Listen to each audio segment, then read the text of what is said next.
ভাগ্নিকে বিয়ে করলেন মামি, দেশে ফিরে প্রবাসী। এই বেডি যাইবার রক্তে আমার ভাইয়ের স্বর্ণ অলংকার নিচে 5 ভরি নগদ 8 লাখ টাকা নিচ্ছে। তার সম্পত্তিগুলো দেখার পরে দেখলো যে সম্পত্তিগুলো তার ওয়াইফের নামে। নোয়াখালীর সোনাইমুড়িতে নিজের স্ত্রী পালিয়ে বিয়ে করার ঘটনায় মানসিকভাবে ভেঙে পড়ে আনোয়ার হোসেন নামে এক কুয়েত প্রবাসী বলে অভিযোগ উঠেছে।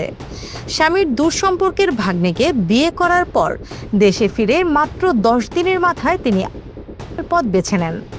নিহত আনোয়ার উপজেলার নন্দা ইউনিয়নের দক্ষিণ শাকতলা গ্রামের কেরামত আলী ব্যাপারীর বাড়ির মফিজ উদ্দিনের ছেলে। তিনি দীর্ঘদিন ধরে কুয়েতে প্রবাসী ছিলেন। মঙ্গলবার 16 জুন সকালে নিজ বাড়িতে গলায় আনোয়ার, পরে দুপুরের দিকে খবর পেয়ে পুলিশ ঘটনাস্থল থেকে তার উদ্ধার করে। পুলিশ ও স্থানীয় সূত্র জানায়, আনোয়ার প্রায় 9 বছর ধরে কুয়েতে কর্মরত ছিলেন। সেখানে তিনি দুম্বা পালন করতেন। প্রবাসে থাকাকালে তিনি কষ্টার্জিত সব টাকা স্ত্রী আকলিমা আক্তারের কাছে পাঠাতেন।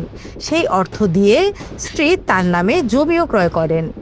স্থানীয়দের ভাষ্য, প্রায় 6 মাস আগে 2 সন্তানের জননী আকলিমা আক্তার স্বামীর দূরসম্পর্কের এক ভাগ্নের সঙ্গে পরকীয়া সম্পর্কে জড়িয়ে পড়েন। পরে স্বর্ণালংকার ও নগদ অর্থ নিয়ে বাড়ি ছেড়ে চলে যান এবং যুবককে বিয়ে করেন। কাকতালীয়ভাবে ওই যুবকের নামও আনোয়ার। এই বেডি যাইবার রক্তে আমার ভাইয়ের স্বর্ণ অলংকার নিচে 5 ভরি নগদ 8 লাখ টাকা নিচ্ছে।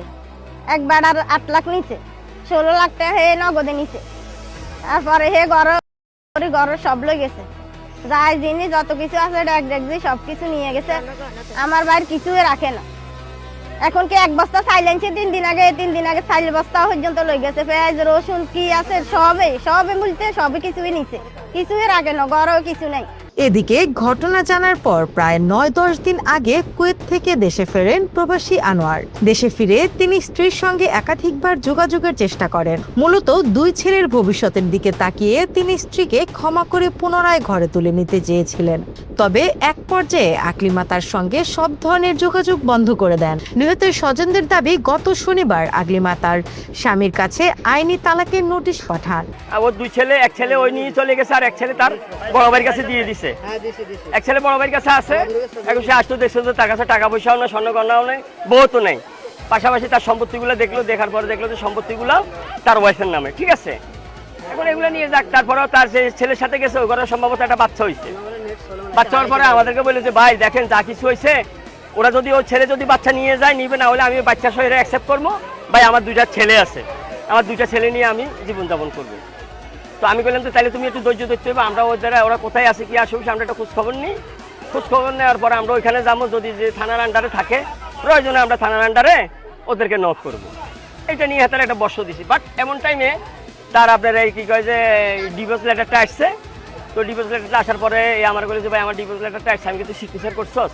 হ্যাঁ বললো যে ভাই আমি সিগনেচার করছি। আমি তখন তো সিগনেচার করলি কেন?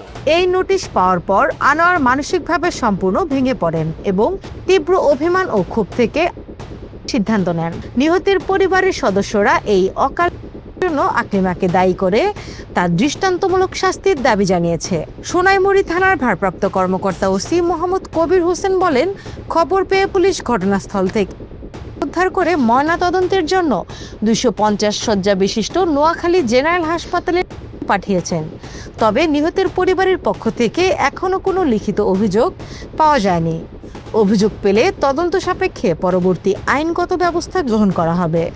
স্নিগ্ধা আখি, দৈনিক নতুন সময়, ঢাকা।